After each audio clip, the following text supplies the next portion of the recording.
Ambassador Peters, Dean Rubel, ladies and gentlemen of the Naval Warfare College class of 2012 and colleagues, welcome to today's second edition in the Naval Heritage Lecture Series.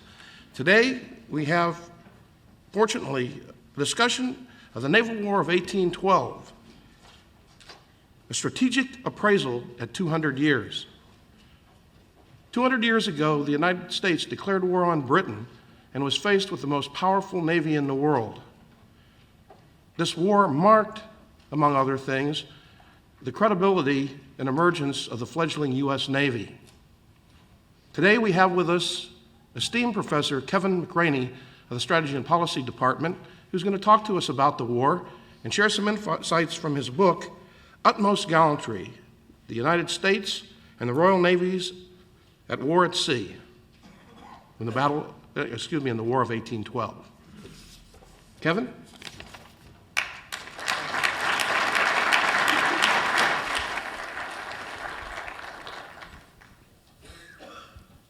Good afternoon.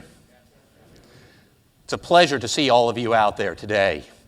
Admiral, Provost, students, faculty, thanks for spending part of the afternoon here with me while I talk to you about something that has been very dear to my heart for a number of years, and yet it's something that probably does not keep you awake at night.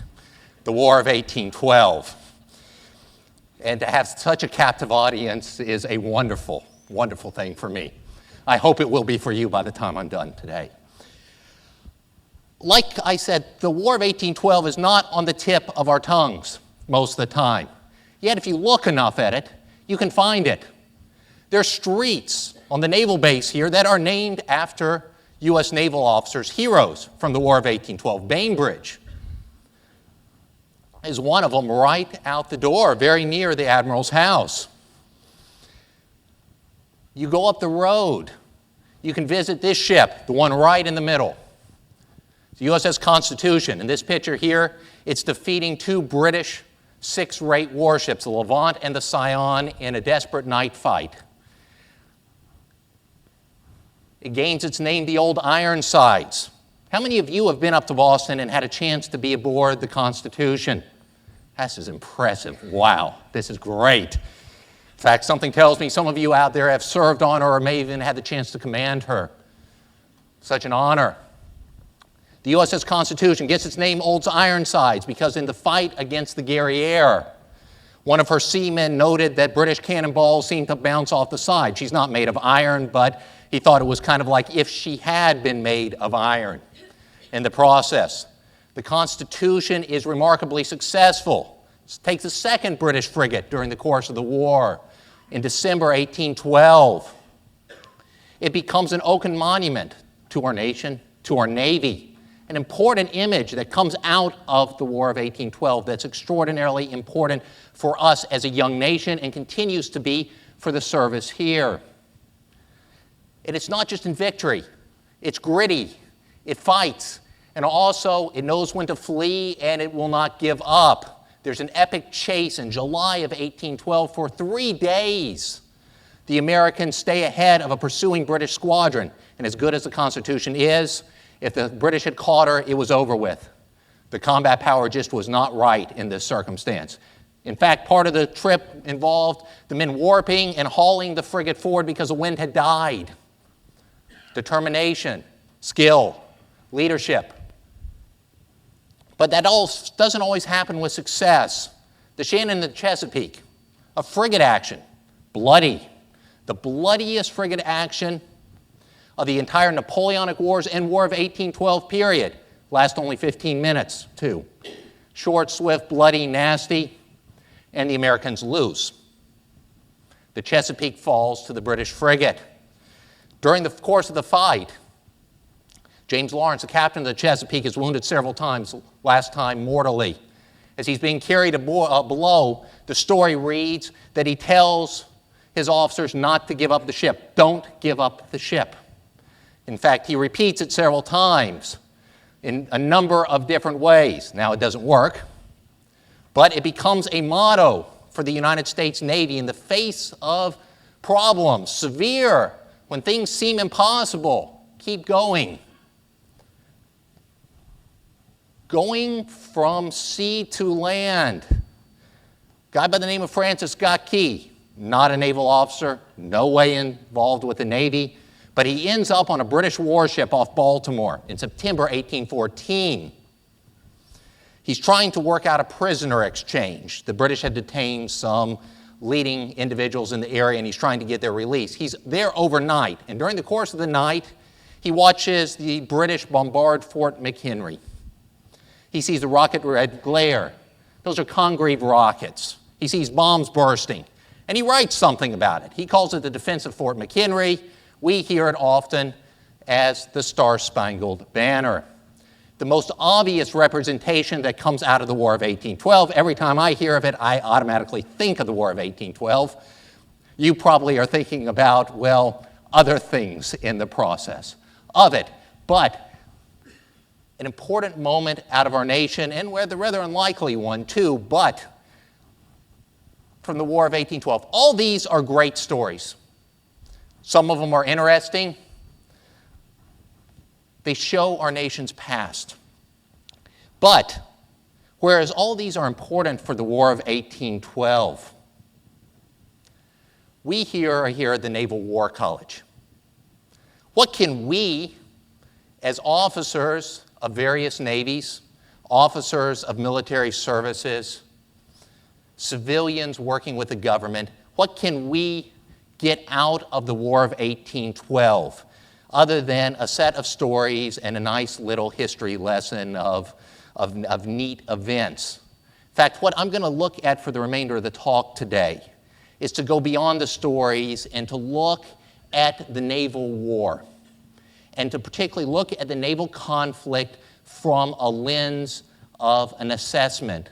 Look at various aspects of it. And as you look deeper into the conflict, you can get some takeaways out of this conflict that I think are very important, that still can bear some resemblance on things that we can get out of the war today, particularly for an audience like you. The War of 1812 provides an example of how a small but effective Navy, very effective Navy of the United States, can fight the world's dominant naval power, protract the war, fight them over the long haul. It demonstrates something about perceptions of naval dominance that are sometimes, in fact, more important than the reality that that naval dominance actually has. It's not always the number of warships. It's how people perceive you're using your number of warships. And it also provides examples of naval courses of action available to dominant maritime power, Britain, in a limited war. And that's the way they saw the war against the United States. To do this, we're going to look at several different points. We're going to look a little bit at the two navies, the international setting, then a little bit at the initial American naval strategy. Then we're going to look at the unintended consequences that come out of this naval strategy and how it impacts on the British, and particularly their reaction to the frigate losses of the first 6 months of the war, two of which you saw pictures of just a second ago. We'll reassess U.S. naval strategy, and then we're going to talk a little bit about trying to end this war with a particular emphasis on the British, which I think provides the most instructive example for the United States here today. The two navies, they're a lot alike. Same language of command. We take a lot of aspects from the British Navy when we create the modern United States Navy. There is a legacy between the two of them, and yet there are significant asymmetries between them. Numbers. Yeah.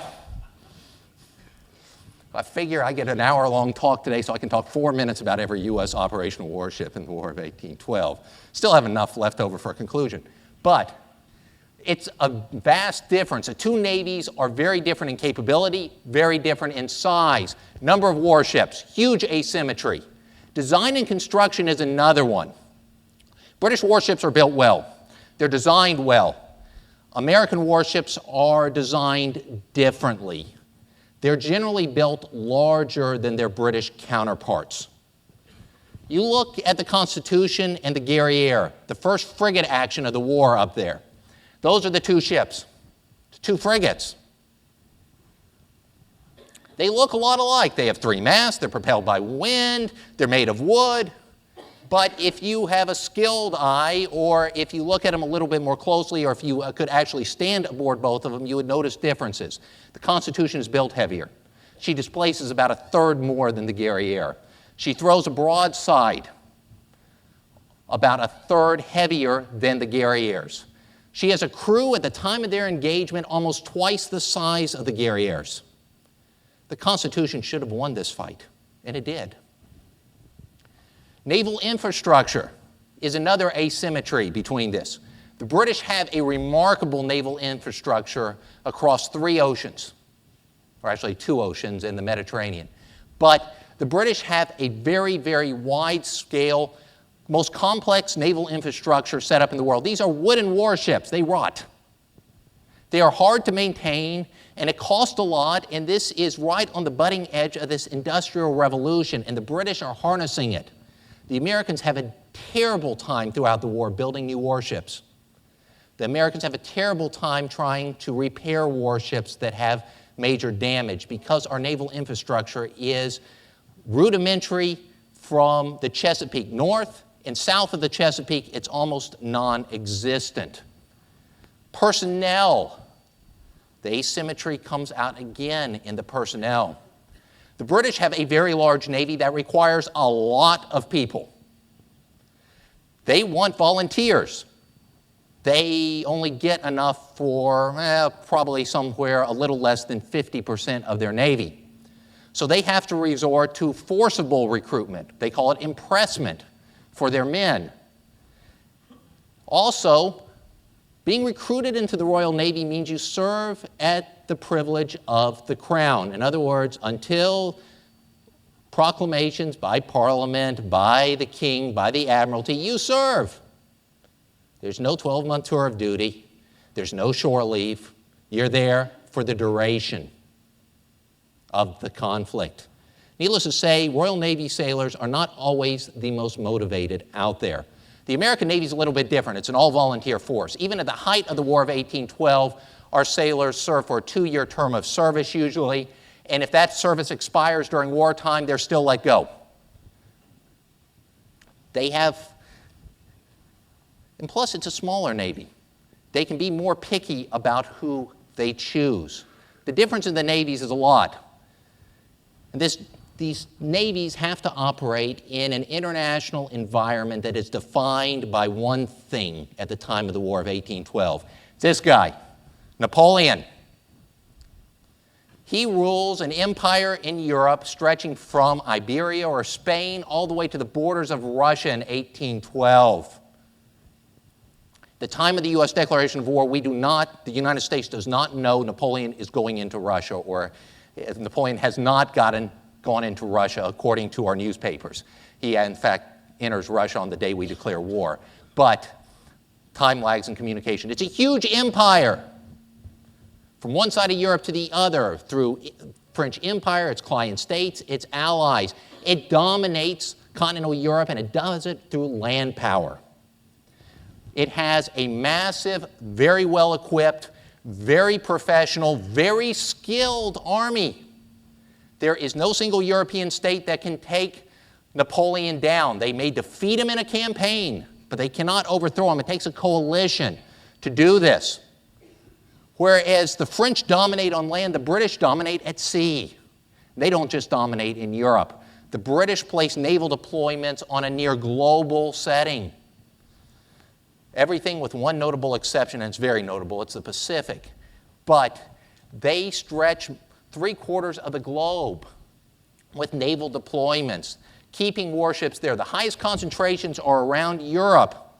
But there's another aspect where there's a high concentration of British naval forces, and this is off of the North American coast.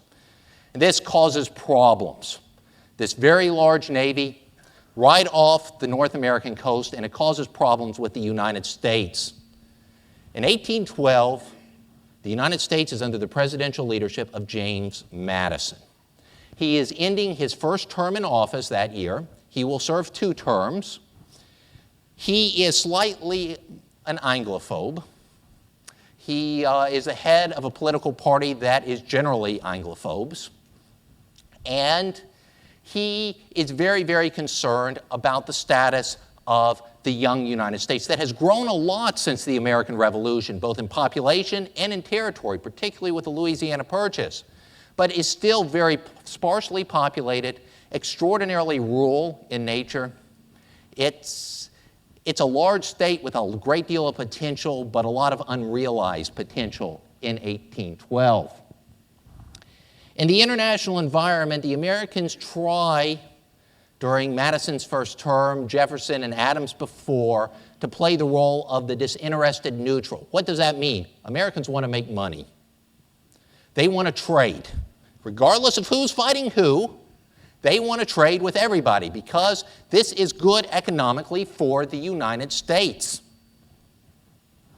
And it gets the United States into problems. We get into an undeclared war with France called the QuasiWar. We get into scuffles with several North African states, oftentimes referred to in the United States as the Barbary Wars. That's wrong. These are Islamic states of the Maghreb in North Africa, Algeria, Tunisia, Libya today. But those states are only causing the Americans problems because of the dislocation that comes out of the European conflict that Napoleon is pushing forward and the disruptions that it causes. They think they can reassert or assert rights on the high seas. And the Americans are loath to accept any of this. After Trafalgar, starting in about 1806, the British and the French start to put trade restrictions on the U.S. merchant ships. Essentially, if you follow what the French demand of the Americans, the British capture you on the high seas. If you follow what the British demand, when an American merchant gets to a French port, it gets confiscated. You're in trouble either way in this circumstance. But for the Americans, we see Britain as the main enemy. I can call them the near enemy. After all, the British are the ones that have warships sitting on our coast. The French are a long way away. But the British, they do things.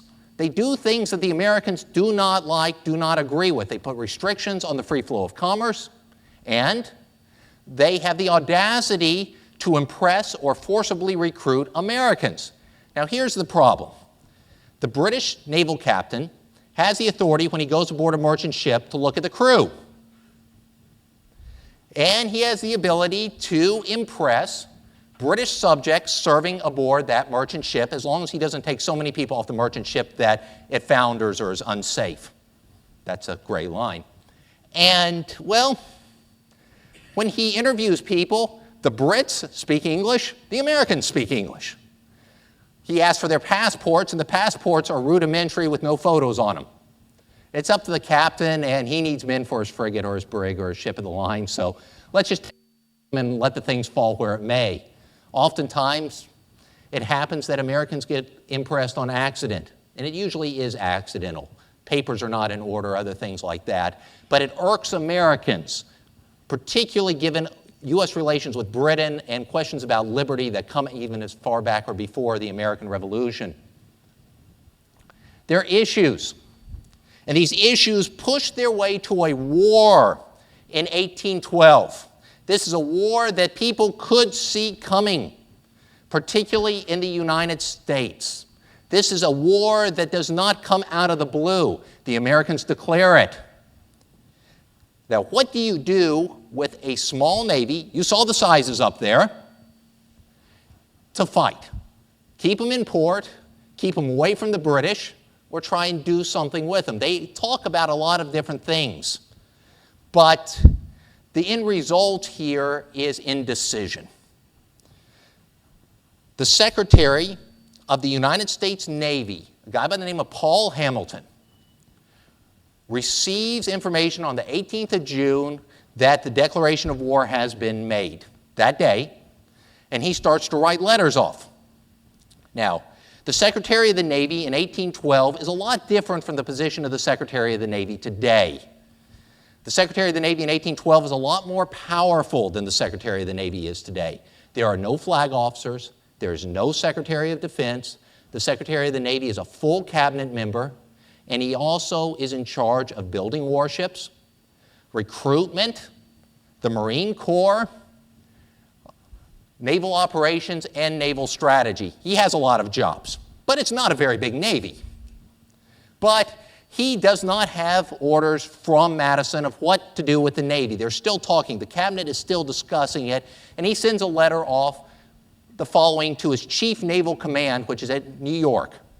Remain in such a position as to enable you most conveniently to receive further more extensive and more particular orders, which may be conveyed to you through New York. The rest of the letter says to the officer in New York, you can take a short cruise, catch any British warships by surprise right off the coast, but please come back really quickly, because I'm going to have more to tell you. That immediately goes to a guy by the name of Commodore Rogers, the senior serving United States naval officer, commander of the U.S. Navy's only surface battle group, 5 warships.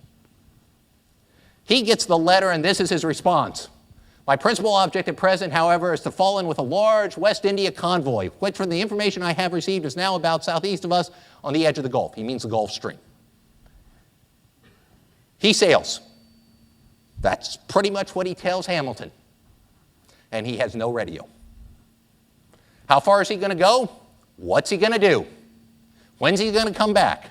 Hamilton thinks, well, Rogers is only going to go. If he doesn't find that West India convoy in 3 or 4 days, he's coming home. Well, so much so that 4 days later, after meetings with the cabinet, Hamilton can write the following to Rogers. He writes, it has been judged expedient to employ our public armed vessels as to afford our returning commerce all possible protection. In other words, he's going to disband Rogers' squadron, place his ships off of select American ports to cover the arrival of American commerce. This is important because the primary revenue stream for the United States in 1812 is on import duties, on funds coming out of imported goods. Hamilton thinks everything's going good, yet this is what Rogers is doing. He gets 1 day sail away from the English Channel, turns around, and he comes home. 70 days. Hamilton has no idea. He keeps getting notes from the president. Where are they? What's going on? He says, frankly, sir, I don't know. I thought he was just out there for a 2-hour cruise. But Rogers is off the grid. Why does he go across the Atlantic? He keeps pursuing the West India convoy, and he gets within 24 hours of them, within about 75, 80 miles of them at one point down there. He even passes debris that the convoy had thrown over the side on the way. Now, that's all good and well, but what is the enemy doing? What is the interaction here? The British have a lot of warships in North America, but they don't have a lot of available warships in North America at the beginning of the conflict. They don't have that many ships out there that they can devote to carrying the war to the United States. Convoys, patrols, all sorts of things take up most of the Royal Navy. By early July, the British have cobbled together a nice squadron under the leadership of Captain Brooke. He's the commander of the Shannon, the guy from the Shannon and the Chesapeake earlier today. The other guy, don't give up the ship guy, not the him, the other one. Well, Brooke takes his squadron off of New York and he gets intelligence that Rogers has gone after a massive British West India convoy, and Brooke immediately scrawls the following to his squadron commander, the commander in North America. It appeared to me the more important duty to abandon the plan we had entered into upon distressing the enemy trade for the protection of our own. In other words, he chased after the convoy to provide them protection. In other words, what's happening here is exactly what Hamilton wanted. The primary British strike force that would have gobbled up American commerce is going away, going across the Atlantic chasing Rogers. He never finds Rogers. He just takes a really long tour around the Atlantic. Here's the question. What happens here? Did the naval officers know best? Did Rogers know best here? What if an officer disobeyed or moved beyond the intent of orders, but the orders were it was still met? Rogers, when he arrived, probably should have been court-martialed, at least turned out of his command for what he did, but he was not, because he did what he was supposed to do at the end of the day. Probably better than if he had followed Hamilton's plan. But there's another question here. Rogers got the effect he wanted to, but what is the risk of this to other operations? Because the left hand and the right hand do not know what they're doing here in this case. Hamilton, when he hears the British squadron has appeared off the coast under Brooke, he sends out a sloop to find Rogers, to warn him. The sloop finds something. He finds the British and gets captured. That neat story about the Constitution escaping from a British squadron, that was Brooke's squadron. The Constitution had orders to link up with Rogers off New York. The Constitution gets off the New Jersey coast, is approaching New York, and it sees 5 warships. Rogers has 5 warships. It goes a little bit closer, and then it realizes, oops, they're the wrong 5 warships. And then he has to escape. It gives us a great story. But on the other hand, it almost cost us the Constitution. You got to balance off different things. But overall, in the early stages of this conflict, there is a civil-military problem, in part because Commodore Rogers thinks he knows best, and because Hamilton doesn't know a lot about the Navy. He is a political appointment, and yet he has operational and strategic aspects of his job.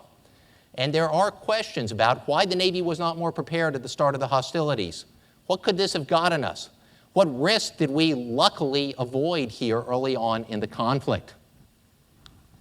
Well, the Constitution, after it escapes from Brooke's squadron, goes on about a month later to fight the Guerriere. And it defeats the Guerriere. Already mentioned.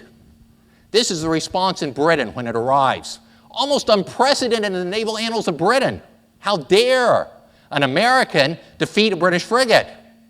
We not know of any calamity of 20 times its amount that might have been attended to with more serious consequence to the worsted party. Perhaps saying it best was Brooke on the American coast. We're all depression at the unfortunate loss of the Guerriere. We are all eager for an opportunity of convincing the Yankees of how much they are indebted to chance for their success in this contest. But the key sentence is that one. Their force is superior in ship and metal and number of men, but not in skill or courage equal. In other words, the Guerriere's captain did exactly what he should have done. He was outnumbered and he fought. Why? Because in plenty of instances against the Spanish, the Dutch, the Danes, the French, during the Napoleonic Wars, the British had gone in as the underdog with the weaker ship and turned out as the winner. They were better seamen. They were better trained. They were more skilled. They fought harder. They fought longer. Sometimes they just got luckier. But as a general rule, the British won. They go up against the new enemy and they expect the same results, and it doesn't happen. And then it happens again. One time's a fluke. The Macedonian Falls to the United States. The Times says, we have suffered ourselves to be beaten in detail by a power that we should not have allowed to send a vessel to sea. After all, you saw the numbers. The Examiner of London, another newspaper, says another English frigate, a third, this time the Java, has been captured by the Americans, who for their part have not lost a single one. We say mortification because were the circumstances owing to anything but the most culpable folly and neglect on the part of the ministers. The attack becomes on the government, upon government leaders. They haven't done naval deployments right. They have not provided the Navy with the right ships. Things are going south. Not good. Yet, what does 3 frigates mean for the British? What does 3 frigates? What? The British have 100. 100. The British commission more than 3 new frigates during the period they lose these frigates. In other words, their Navy's still getting larger. These are 3 bloody noses, black eyes, bad days. British naval dominance is in no way threatened. The British had the ability to command the sea. These are like pinpricks. And yet, the newspapers, the British public, the Naval Officer Corps recoils in outrage Upon this, the image of British naval superiority is completely tarnished by these three losses. Perceptions of naval power. The British begin to perceive that they maybe are not the naval power they thought they were, due to very small losses. Less than 3% of Britain's frigate force. A little bit over 1% of the British Navy. Actually, no, like 0.75% of the British Navy. Not much. And yet, these lead to questions. And it leads the ministers to have to start to think, how do you balance it out?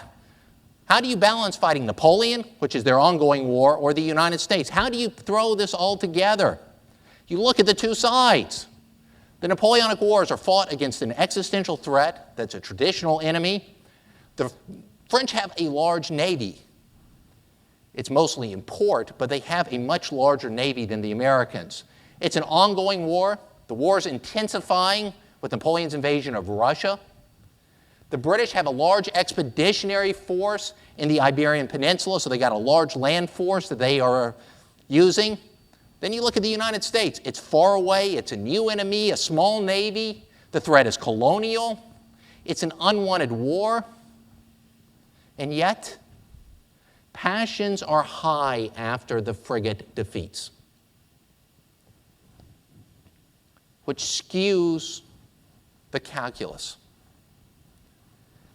Another problem that the British Navy runs into is they have the wrong Navy to fight the U.S. The wrong one. They have a big Navy. It should be the right one for any mission, but it's not. The British Navy is based around the ship of the line or the battleship of the day. They've got about 100 of these. They're large, complex, high-tech pieces of machinery. They have ships of the line in principle. Most of them are in their principal battle fleets around Europe. These ships of the line are supported by frigates for scouting.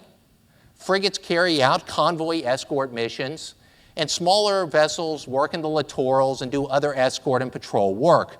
But the principal striking arm of the British Navy is the ship of the line because that Navy is configured to fight the Europeans. It's configured to fight the French Navy that is based primarily in ships of the line.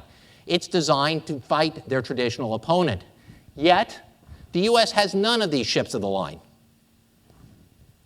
The Americans have highly motivated, well-trained crews, and this is important. U.S. ships can keep to the sea longer than their French counterparts. The British are used to the French not being able to stay out very long before damage and other things forces them back in. The United States, we carry out some very long cruises during the course of the war, 6 months, 8 months, even longer at times.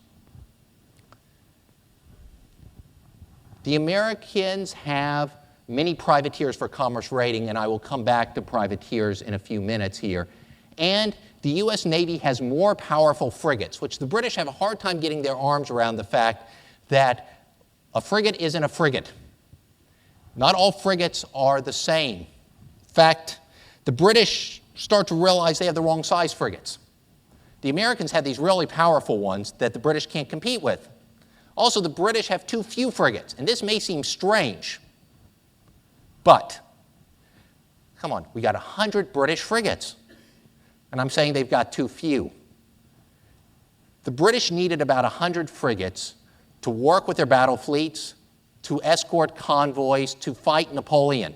But now you throw the War of 1812, the United States on the top of it, and the British don't have a surge capacity with extra frigates. And because of this, they are stretched thin at the time, and they will be stretched even more thinly because of a secret order that comes out of the Admiralty in July of 1813, which is extraordinarily significant.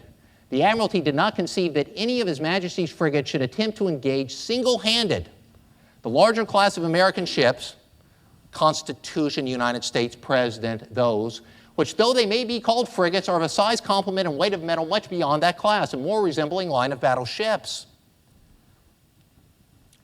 They're changing the rules of engagement for the Royal Navy. They're telling their frigate captains, who are supposed to be audacious, daring ship operators, be risk adverse. Don't go after the American frigates. They're too big. The Admiralty's going, I'd rather be risk adverse than us to lose a fourth. So they call them equivalent to ships of the line, because it's understood at this time that frigate captains are not supposed to go up against ships of the line. Now, that's a lie.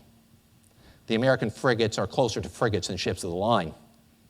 But it sounds really good, and it gives the British frigate captains a way out, and it helps to insulate the British leadership from another frigate loss. The frigate losses of 1812, although there are only 3 in number, cast a shadow over British operations for the remainder of the war. The British react in costly ways. They already don't have enough frigates. So what do? They make their frigates operate in pairs. That sounds like a good answer. Numbers had little to do with it.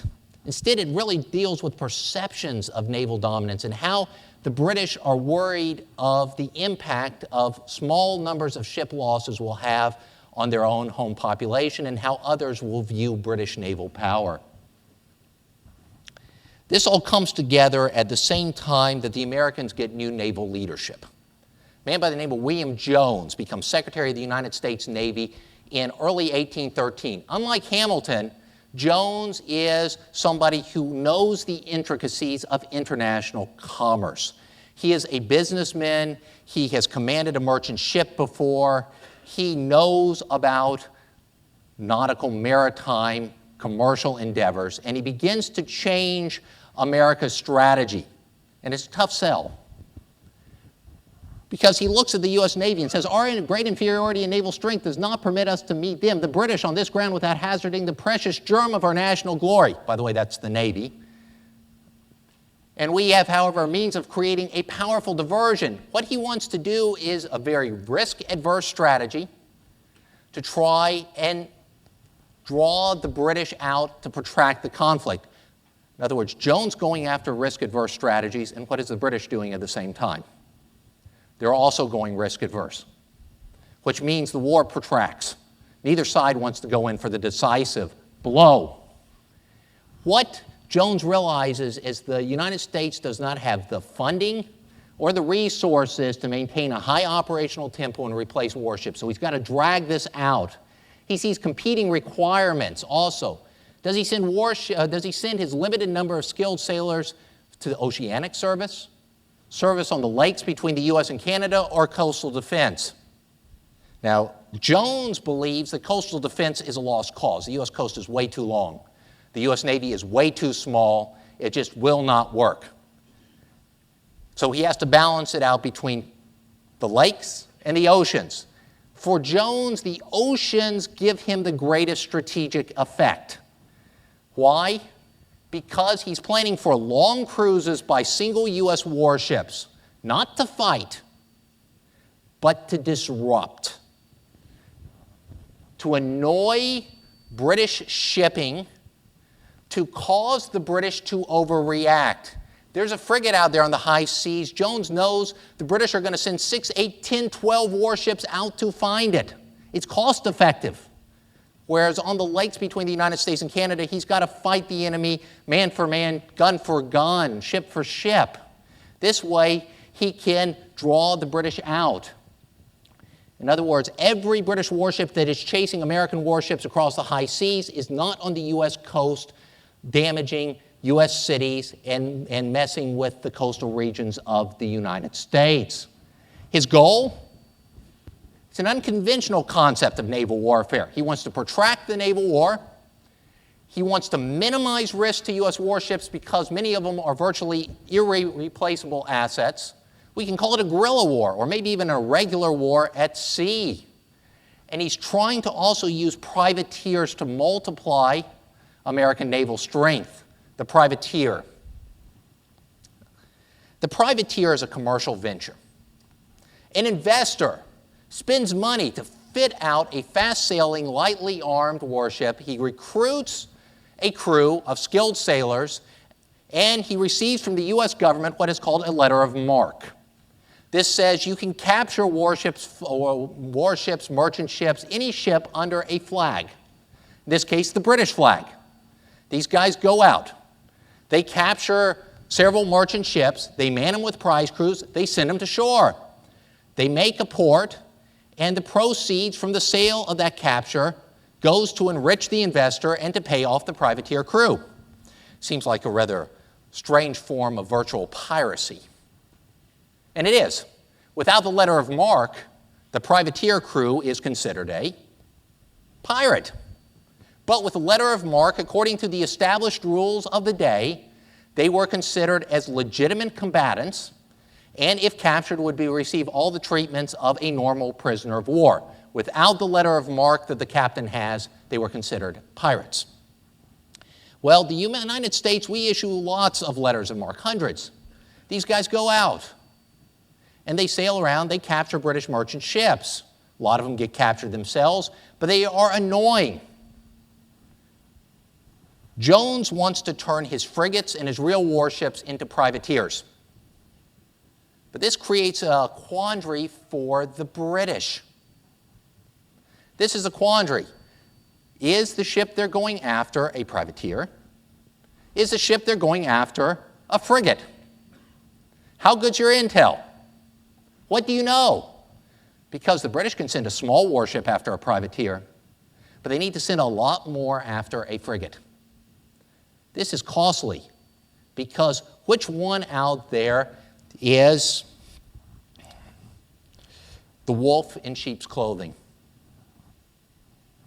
Which one? You don't know. You might have good intel, but if you send too weak a vessel out there, it gets taken. You send too strong a vessel, you overreact. Which way do you go? It's disruptive. The desired effects of Jones' strategy are he's trying to deny the British victory. He's trying to limit British presence on the U.S. coast by drawing as many British warships away to other operations, to commerce protection, and he wants to incur high cost on the British through convoys, blockades, roving squadrons, and he does. To give an idea of what Jones is trying to do, those are his deployments, where he wants his warships to operate in the summer of 1813. He's trying to figure out a way where he can spread British naval power the thinnest. Some of these cruises work out very well, some of them don't. The best, the most effective from the American point of view is the President's cruise of that year. Later, after the cruise, the Morning Chronicle of London writes of how flattering it must be for him, the commander of the President, or Commodore Rogers, to learn that not single ships but squadrons were dispatched after him, and one specifically under the command of an admiral. The Americans don't have any admirals. Tough. What the Morning Chronicle doesn't know is these are British naval officers following the Admiralty secret order, because the Admiralty realizes, the British Admiralty, their naval leadership understands that it's much better to send more warships after the Americans than to lose another frigate. Rogers writes after the cruise that he calls disruptions equivalent to more than a dozen times the force of a single frigate. He's actually modest. It's probably around 30. But the summer of 1813 doesn't always work out as well for the Americans as Jones plans. The 1st of June, 1813 is a horrible day for the United States Navy, and it really changes the complexion of the naval war. On that day, I've already mentioned what happens with the Shannon and the Chesapeake. But on that day as well, just by chance, Commodore Stephen Decatur is leading 3 U.S. warships, the United States a frigate, the Macedonian another frigate, and the Hornet a sloop, out of Long Island Sound. The idea is they're going to sail together, and once they reach the open water, they're going to split up and go in different directions. On their way out of Long Island Sound, they run into a British naval squadron. Decatur turns around and runs. He runs to New London, Connecticut, and he gets blockaded there. The Macedonian and United States do not escape from New London for the remainder of the conflict. The Hornet stays there 16 months before it slips out late in 1814. So you're saying 4 U.S. warships are either trapped or captured in the course of one day. If you think back to numbers at the start there, and the U.S. had already suffered some attrition by that point, it's about 40% of America's operational naval strength is wiped off or trapped in one single day. Decisive day for the war. Made worse by the fact that Britain is terminating its war against Napoleonic France. Up until the spring of 1814, Napoleon had been Britain's primary enemy. After the spring of 1814, it's the United States. This allows Britain to divert more and more and more naval power, and land power for that matter, against the young country. Britain's got to figure out what its imperatives are here. The war's changing for them, or has the opportunity to change after the defeat of Napoleon. But the British public is tired after 20 years of conflict against France. The U.S., not Britain, had declared war. And the war is economically disruptive for the British. And the British have got to come up and answer some questions. And these are some very difficult questions. Big choices of strategy that they've got to figure out too. British leaders are very aware that British Canada is vulnerable to the United States. How can the British terminate the war against the United States without making Canada more vulnerable? Going back to that statement from Clausewitz, in war the result is never final, or rarely final, should you say. And the British do not want the Americans to retool, rearm, and then go for Canada again. They've got to figure out some way to terminate the war while keeping Canada secure. This means the British have got to figure out what to temper their demands politically to get out of this. And they've got to figure out how far to go militarily to obtain Britain's political demands. They go too far militarily, this could very well push the Americans over the edge and lead to security issues further on. Taking it down a notch, what is the British Navy's role in all of this? It's big. In mid-1813, Britain had kept about 500 warships to fight Napoleon and the United States. At the end of the Napoleonic Wars, the British are able to demobilize part of their navy. Not that much. Their only opponent left is the United States, plus they have to protect the world's waterways as well. But their numbers dropped from about a little over 500 to about 350 because of this. And of those 350 warships, somewhere just shy of 200 of them have their primary duty as related to the War of 1812. And there are a number of the other ones, probably at least another 100 on top of that, that they have the War of 1812 within their purview of operations. This war is expensive, and it requires large-scale deployments, even though the Americans do not have a very large navy of its own. For the British Navy, on the blue water, they go defensive. Convoys. Convoys are great. They keep commerce from being savaged. They keep commerce safe. As one of those quotes up there says, the only convoys that have been captured or disturbed are ones that have been disturbed by weather. Scattered convoys become prime pickings for American privateers and warships. Concentrated convoys do not. But what does it take for escorts? For large West India convoys or important convoys, the British creates an escort force equal to the whole United States Navy. And they've got several of these convoys moving around at any one time, either preparing or in transit to and from the British Isles. Figure this is the way to insulate trade. It's also expensive. And it's also expensive because merchant ships can only sail as fast as the slowest one in the convoy. It takes time to assemble them. And it only eliminates the symptom of it. You don't go after the problem. British escorts have orders not to chase American warships or privateers away from their convoys, just in case other ones show up. The British can go for the gray water, the blockade. We often call blockades a blockade, but there are really, in this war, two different types of blockades running out there. A commercial and a naval blockade. You need different types of warships at this time, deployed differently to carry out both the different types of blockades.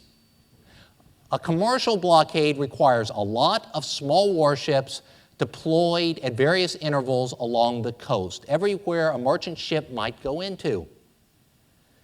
A naval blockade requires a powerful squadron. that sits off of ports that either have warships in them or will be frequented by warships. And that powerful squadron has got to be strong enough to fight the largest concentration of ships that comes out or tries to go in. One calls for concentration, one calls for dispersion. One calls for heavier warships, one calls for lighter warships. And the British are trying to do both, but it's problematic because during half the year it was impossible to blockade the American ports, that being winter, and during the other half the blockade was necessarily very imperfect. Technologies. But over time, percentages start to bear in this. If a merchant ship has about a 20% chance of getting intercepted, what happens after it's made 3 or 4 runs? The numbers start to creep up. The American warship has a small percentage to be intercepted, but on its 5th mission out, things may go wrong. The percentages might finally come back in Britain's favor, and by late 1814, things are moving in Britain's favor in this way. To the Brownwater, raids. Washington, the British burn the public buildings. That could have 2 different effects. It could break U.S. morale, it could steal U.S. resolve, or it could just be revenge because of a town we burned in British Canada. The British hit Baltimore soon after Washington, and they fail at that one. The rockets' red glare, the bombs bursting in air, they sailed away, the flag remained. We know the story from the Star-Spangled Banner. The British also try bargaining chips. And the most obvious one is New Orleans. It's also a failure. But what could the British have gotten at the bargaining table, the negotiating table, if they had New Orleans that shut up the Mississippi River? The potential for that is great. And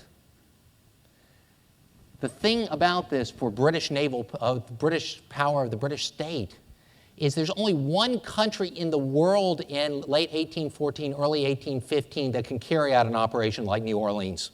And that's Britain. Nobody else would even try it. The terrain, the weather, the possible opposition, the naval requirements, the land requirements. This is a complex operation. Doesn't work, but it is impressive nonetheless that it got as close as it did. What can the British Navy get for this war termination? It can insulate trade, keep losses to minimal levels. Blockade squadrons work better and better over longer periods of time, and the British can carry out land operations from the sea. Yet, Britain finds it impossible for its Navy to make a decisive contribution for war termination. In fact, the British overall have a hard time trying to figure out how they can get a decisive result in this war that can force an end to the hostilities. The result here is on Christmas Eve, 1814, both sides agreed to the Treaty of Ghent, or at least the initial proceedings of the Treaty of Ghent. It essentially returns both sides to the status quo antebellum, which means this war looks like a draw. Why do the British make the decision? The war is costly.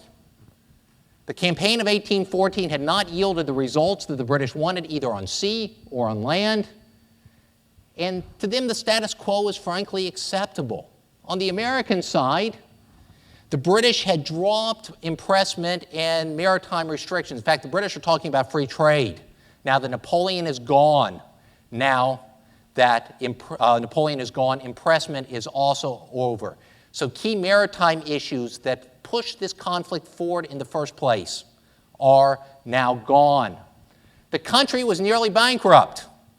The United States was tottering on the edge of economic catastrophe by late 1814. How they were going to fund campaigns in 1815 is beyond my comprehension looking at the documents from hindsight. The treaty also returned 40,000 square kilometers that occupied by the British, primarily in Maine and along the border with British Canada.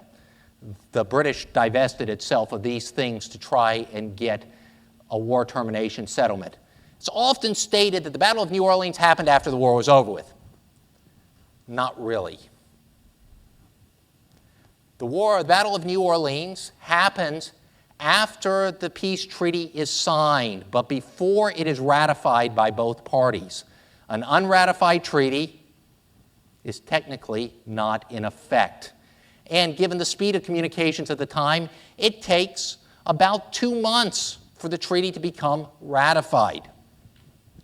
And the bloody repulse by the British at New Orleans happens during that time. And for the British, a second instance of revenge happens. This one comes out better for the British. The United States frigate President, one of the large frigates, like the Constitution, runs aground coming out of New York Harbor. It's passing the bar at Sandy Hook. Runs aground, beats on the bar for a while. They finally get it off, get it over the bar, and they realize it's incredibly badly damaged, and they run into a British squadron the next day. And the Americans try and escape. They can't get away. They get captured after a very long-running fight. In the war's dying moments, the Americans lose a large frigate. It's a certain level of revenge for the British after their frigate defeats of the first year. What conclusions can we say for the dominant naval power as this whole discussion is coming to an end? Britain's naval dominance is never in danger during the course of this conflict. Yet, perceptions of British naval power were questioned.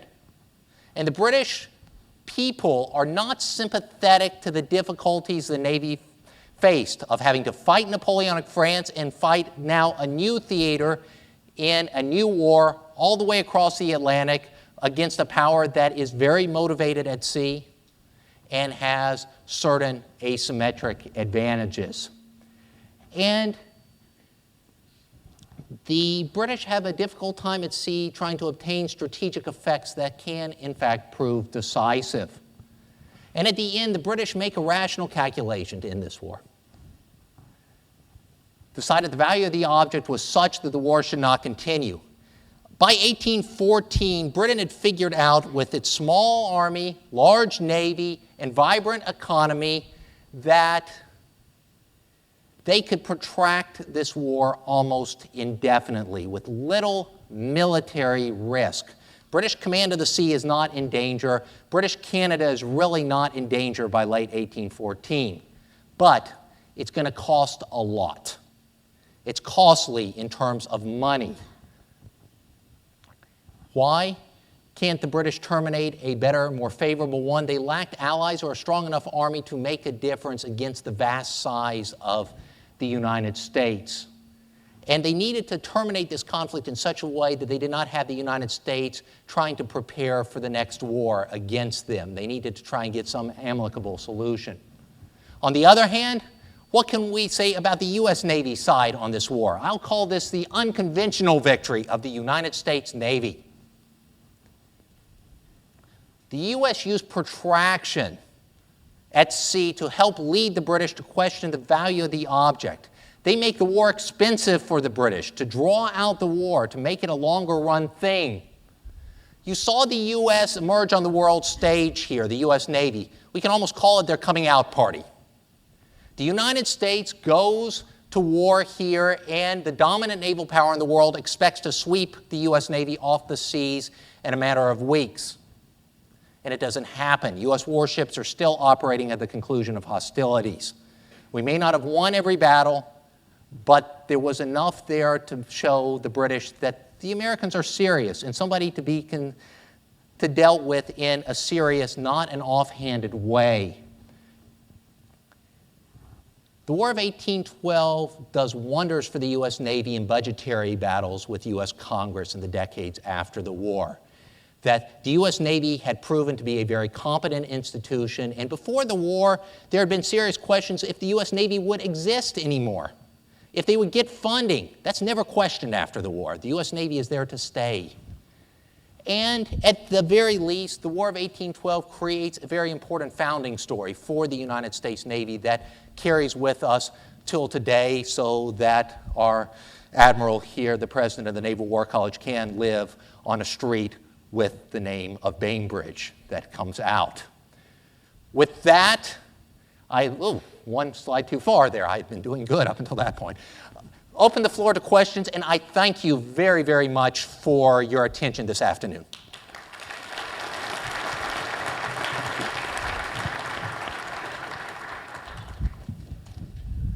Any questions? Yes, sir. What picture is that? You caught me on the one question I can't answer here, sir. I believe it is on the Java going down, if I am not badly mistaken right now. But I may be mistaken. The Guerriere blew up, the Java went underwater like that. Let's try for a better answer. Sir, quick question. Nate Yes. Schick. I'll run this out. Yes, thank you, sir. Okay, first off, you had mentioned the incentives between Rogers and Hamilton early on in the war. When faced with a kind of a running defensive battle, do you think that some of the incentive for Rogers was to carry out the war? Was that incentive that they were able to financially better themselves by capturing West India merchants? There is what you were asking about deals with prize money. Navies in the world at this time in war were allowed to collect what is called prize money. Don't get any ideas, naval officers out there right now, but I need to tell you about this. A merchant ship that is captured or a warship that gets captured and is brought back to port will be condemned. Being condemned involves a lot of things if it gets safely back to port. They look at its papers. If it's a warship, it's an easy choice. It flies a flag of a belligerent. If it's a merchant ship, you've got to make sure that it in fact belongs to the other side. You've got to figure out who the property aboard the ship does. You do a long inventory of all that type of stuff, and it's sold at auction. Or if it's a warship, it's valued, and the Navy, your Navy, in fact, will provide you with the value of it if they decide to take it into their own Navy. Going back to the merchant ship, because we're talking about Rogers going after the West India fleet, that you capture a merchant ship, you get it safely back to port, it's valued, it's condemned, and then it's sold at auction. And the proceeds from that sale go to the officers and the men aboard the capturing vessels. In the British case, it's 100% of proceeds. So, and it's broken out in a very unfair way. Well, actually, it depends on what rank you are, whether you consider it to be unfair or fair. Somewhere between 3/8 and a quarter goes to the ship's captain. And it goes down from there.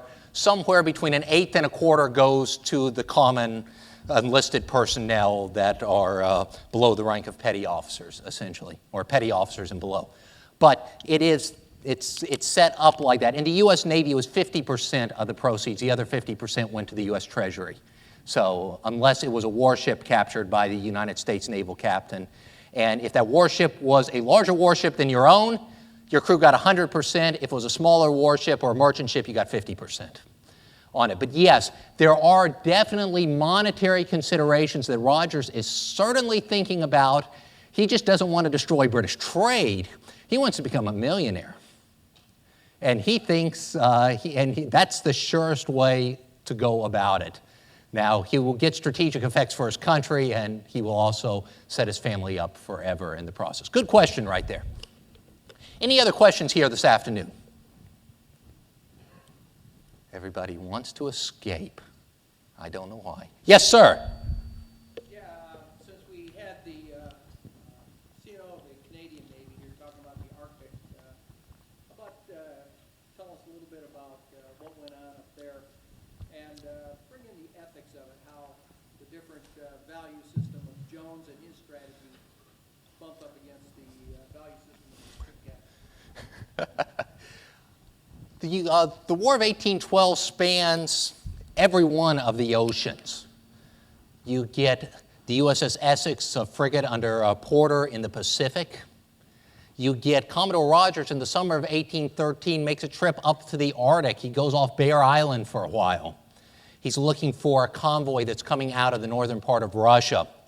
That part of the war up there, There's commerce raiding up there by U.S. privateers as well. In fact, 2 U.S. privateers actually catches a dispersed British convoy and takes somewhere in the neighborhood of 30 British merchant men up there. The problem at that point is, how do they get them home and where do they get them to? Sounded like a lot better idea before they had the captures in the process. But the problem here with turning frigates or U.S. warships into privateer-like vessels goes diametrically opposed to the views of U.S. naval leaders, particularly U.S. ship captains and the officers, and even the men. For years before the War of 1812, the Americans had been spoiling for a fight against the British ever since an event known as a leopard in the Chesapeake. And they want revenge for what they see as the British exercising dominant maritime rights in an unfair way. And they want to get that revenge by going broadside to broadside and fighting. The Americans get a level of revenge in 1812 by taking 3 British frigates. And the 3 frigate captains on the American side get their revenge. Other ones don't.